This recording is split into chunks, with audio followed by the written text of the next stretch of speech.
Hello students, तो आज इस वीडियो में हम लोग शुरू कर रहे हैं अपना नया टॉपिक केमिस्ट्री में, प्रैक्टिकल केमिस्ट्री और एनालिटिकल केमिस्ट्री। प्रैक्टिकल केमिस्ट्री और एनालिटिकल केमिस्ट्री दोनों एक ही चीज हैं। केमिस्ट्री में प्रैक्टिकल्स का बहुत इंपॉर्टेंस है। बिना प्रैक्टिकल के केमिस्ट्री को समझना बड़ा मुश्किल होता है, क्योंकि most of the conclusion after analysis practical करने से ही आते हैं। जो लेबोरेटरी में एक्सपेरिमेंट परफॉर्म किए जाते हैं, उससे जो रिजल्ट और कंक्लूजन्स आते हैं, उसकी बेसिस पे हम इक्वेशंस लिखते हैं, रिएक्शंस के बारे में बताते हैं, उसका आइडेंटिफिकेशन करते हैं, एलिमेंट्स का, गैसेस का। यहां पर हम जो पढ़ने जा रहे हैं वो प्रैक्टिकल और एनालिटिकल केमिस्ट्री की कुछ कैटेगरीज को डिफाइन करेंगे, उस आधार पे हम पढ़ाई करेंगे। सबसे पहला काम हम करेंगे सॉल्ट्स के बारे में देखेंगे। सॉल्ट्स के अंदर, जैसा आप जानते हैं, कैटायन और एनायन होते हैं। उनके अंदर पॉसिबिलिटी हो सकती है कि वो कलरलेस हैं या कलर्ड हैं। तो कैटायन और एनायन कलर्ड हैं कि कलरलेस हैं, इस कैटेगरी में डिफाइन करके हम उनके केमिकल रिएजेंट के साथ रिएक्शन करा के देखेंगे किस तरह के प्रेसिपिटेट बनते हैं, किस तरह का कलर ऑब्टेन होता है, जिससे हम आइडेंटिफाई करते हैं कि ये सॉल्ट पर्टिकुलर एलिमेंट का है। दूसरा हम यहाँ प्रैक्टिकल और एनालिसिस में पढ़ेंगे about the gases, information of about the gases. Different तरह की गैसेज में डिफरेंट कलर्स हो सकते हैं, डिफरेंट आइडेंटिफिकेशन फीचर्स हो सकते हैं, उसके बारे में पढ़ेंगे। और कुछ और टेस्ट्स के बारे में पढ़ेंगे जो पिक्यूलियर तरह के टेस्ट्स होते हैं। तो आइए शुरू करते हैं। सबसे पहले कलर ऑफ सॉल्ट के रिलेशन से देखिए, जैसा मैंने बोला, प्रैक्टिकल केमिस्ट्री में सबसे इंपॉर्टेंट है ये आइडेंटिफाई करना कि एलिमेंट कौन सा है। एलिमेंट तो ये आइडेंटिफाई करेंगे जो पीरियोडिक टेबल में आपने अरेंज किए हैं, और एलिमेंट में उसके सॉल्ट्स बनते हैं। तो सॉल्ट जो बन रहे हैं उसके अंदर कैटायन और एनायन होते हैं। तो सबसे पहले हमें ये क्लियर होना चाहिए कि हम देख रहे हैं, जब जैसे ही हमारे हाथ में कोई सॉल्ट आया तो एक बेसिक आइडिया तो लगना चाहिए कि ये सॉल्ट किस कैटेगरी में आता है। वो उसमें कैटायन है कि एनायन है, हमको ये पता लगना चाहिए। तो देखिए, सबसे पहले जो फिजिकल अपीयरेंस से हम पता लगाते हैं, उसमें हम तीन तरह से यहाँ ग्रुपिंग कर रहे हैं। एक वो सॉल्ट्स होते हैं जो कि कलर्ड होते हैं। कलर्ड किस कारण होते हैं? कैटायन और एनायन के कारण। ये बात बिल्कुल क्लियर हो गई कि कैटायन और एनायन ही रिस्पॉन्सिबल है कलर ऑफ सॉल्ट के लिए। दूसरी बात आती है ग्रुप 1, ग्रुप 2 और ग्रुप 13 to 17 कंटिन्यूअसली। ये सब नॉर्मल एलिमेंट्स हैं और ये सब कलरलेस सॉल्ट्स बनाते हैं, जिनके एग्जाम्पल अभी देखते हैं यहां पर। और तीसरे आते हैं ग्रुप 3 to ग्रुप 12, जो कि ट्रांजिशन एलिमेंट्स हैं, और इनके कैटायन या एनायन अधिकतर कलर्ड सॉल्ट्स बनाते हैं। तो आपको इस आधार पे एक जनरल कैटेगरी पता लग गई।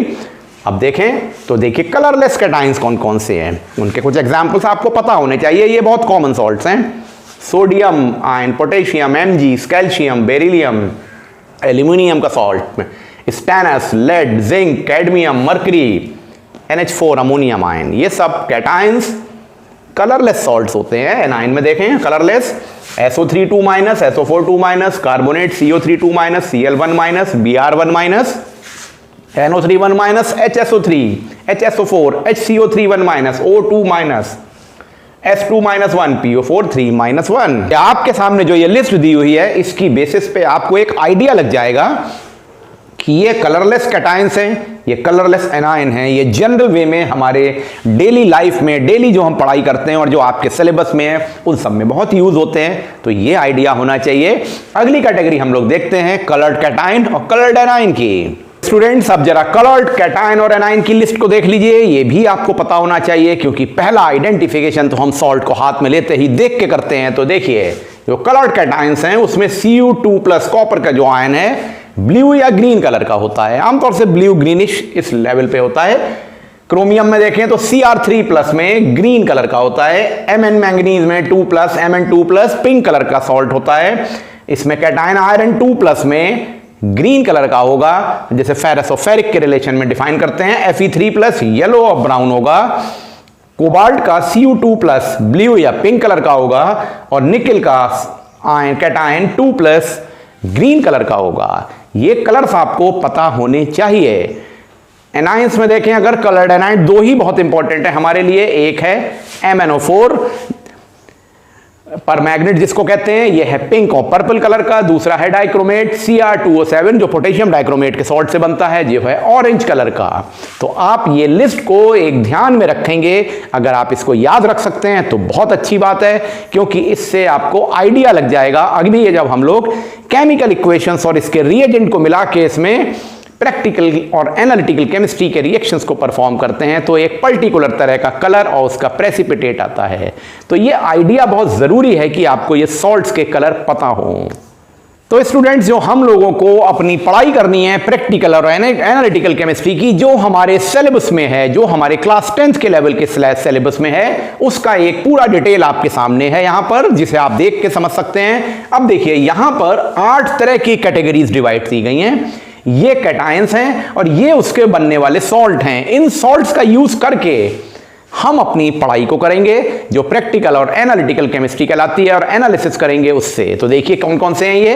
पहला है मैग्नीशियम आयन Mg2+, और इससे बनने वाला जो सॉल्ट हम यूज करेंगे वो मैग्नीशियम क्लोराइड का MgCl2 सॉल्ट होता है। इसका कलर जो होता है अपीयरेंस में वो व्हाइट होता है।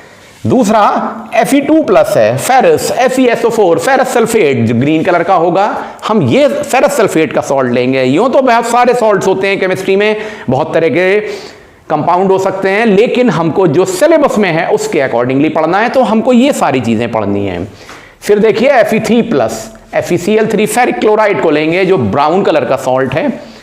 उसके बाद कॉपर को देखें, Cu2+ आयन को लेंगे कैटायन को, तो इसमें हम कॉपर सल्फेट का सॉल्ट यूज करते हैं। ये कॉपर सल्फेट का सॉल्ट ब्लू कलर का होता है। उसके बाद जिंक को देखें तो जिंक के जो कैटायन है Zn2+, इसमें हम जिंक सल्फेट ZnSO4 का सॉल्ट यूज करते हैं। ये व्हाइट कलर का सॉल्ट होगा।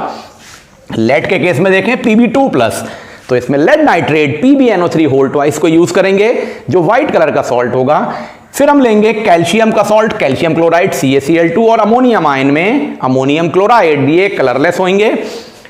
इतनी कैटेगरीज हैं जो मैंने आपके सामने 8 कैटेगरीज डिफाइन कर दी। इनके ये कैटायंस की स्टडी हमको करनी है और इनसे बनने वाले ये सारे सॉल्ट्स हैं जिनका यूज करके हम एनालिटिकल केमिस्ट्री या प्रैक्टिकल केमिस्ट्री के वर्क को परफॉर्म करते हैं जो हमारे सिलेबस में है। अब इसके लिए हम क्या करते हैं, हम 2 तरह के रिएजेंट्स का यूज करते हैं। इन सभी सॉल्ट्स का रिएक्शन हम किनसे कराएंगे, ये 2 रिएजेंट्स हैं, एक तो NaOH सोल्यूशन से और दूसरा अमोनियम हाइड्रोक्साइड के सोल्यूशन से, सोडियम हाइड्रोक्साइड के सोल्यूशन से और अमोनियम हाइड्रोक्साइड के सोल्यूशन से। देखिए ध्यान से समझिएगा बात को, कैसे हम लिंक बना रहे हैं। ये सारे सॉल्ट्स जैसे कि MgCl2, ये NaOH से रिएक्शन करेगा, NaOH के सोल्यूशन सोडियम हाइड्रोक्साइड के सोल्यूशन से, या ये MgCl2 अमोनियम हाइड्रोक्साइड के सोल्यूशन से रिएक्शन करेगा। सिमिलरली सारे सॉल्ट्स जब हम लेस क्वांटिटी में NaOH या अमोनियम हाइड्रोक्साइड NH4OH को MgCl2 के साथ मिलाते हैं तो एक स्पेसिफिक कलर का एक प्रेसिपिटेट मिलता है और एक नया सॉल्ट बन के तैयार होता है। मैंने क्या बोला, एक स्पेसिफिक तरह का प्रेसिपिटेट बनता है और एक नया तरह का सॉल्ट क्रिएट होता है। तो जो वो कलर आता है ना प्रेसिपिटेट का, और जो प्रेसिपिटेट बनता है वो किस तरह का है, उसके आधार पे हम डिसाइड कर लेते हैं कि ये सॉल्ट में कौन सा कैटायन है और ये कौन सा सॉल्ट है। इस चीज को हम कहते हैं एनालिटिकल केमिस्ट्री और प्रैक्टिकल केमिस्ट्री। तो हमको जो रिएक्शंस अभी पढ़ने हैं, जो हमको इक्वेशंस पढ़नी है और जो उसकी एनालिसिस देखनी है, वो इन सभी सॉल्ट्स का इन रिएजेंट्स के साथ रिएक्शन देखना है और उससे बनने वाले प्रेसिपिटेट को स्टडी करना है, उसके पर्टिकुलर कलर को स्टडी करना है, और साथ में ये भी स्टडी करना है कि जब एक्सेस अमाउंट ऑफ NaOH या NH4OH उसमें डिसॉल्व हो जाता है तो वो प्रेसिपिटेट उसमें सॉल्युबल होता है कि इनसॉल्युबल रहता है। ये भी एक बड़ी इंपॉर्टेंट चीज है जिसको अभी हम लोग एक एक करके सभी सॉल्ट्स के केस में डिस्कस करेंगे। उससे पहले एक जनरलाइज इंफॉर्मेशन आपको दे दें कि जब ये सॉल्ट्स कैटायन के ये सॉल्ट्स NaOH या अमोनियम हाइड्रोक्साइड के साथ मिलेंगे तो क्या क्या चीजों का फॉर्मेशन होगा। देखिए जो आपको अभी एक्सप्लेन किया उसकी एक पूरा टेबुलेशन करके दिखा दिया है यहां पर। तो देखिए आपने कोई भी एक सॉल्ट ले लिया, जो कैटायन थे अभी जिसकी मैंने लिस्ट आपको दी, उसमें से कोई भी एक आपने उस सॉल्ट को ले लिया, उस कैटायनिक सॉल्ट को ले लिया। अब आप क्या करते हैं, आपके सामने 2 पॉसिबिलिटी है और दोनों तरह से आपको प्रैक्टिकल परफॉर्म करना है। आप इस सॉल्ट को less quantity of sodium hydroxide solution में मिक्स करते हैं, मींस NaOH का सोल्यूशन ले लेते हैं, लेस क्वांटिटी में लेते हैं, थोड़ी क्वांटिटी लेते हैं NaOH की, पर यह NaOH का सोल्यूशन है सोडियम हाइड्रोक्साइड का। इसमें सॉल्ट को जब मिक्स करेंगे तो क्या होगा, रिएक्शन होगा, केमिकल रिएक्शन होगा और दो चीजें आपको ऑब्टेन होंगी। आपको दो चीजें ऑब्टेन हो जाती हैं। एक होता है अनदर सॉल्ट ऑफ सोडियम, मतलब एक नया सॉल्ट बन जाता है सोडियम का, क्योंकि यहां पे सोडियम हाइड्रोक्साइड का सोल्यूशन लिया था, तो इसमें से जो ये सोडियम वाला पार्ट है वो यहां कैटायन के साथ के रिलेशन से एक अनदर सॉल्ट ऑफ सोडियम को बनाता है और साथ में आपको मिलता है एक precipitate of salt cation as hydroxide, as a salt hydroxide.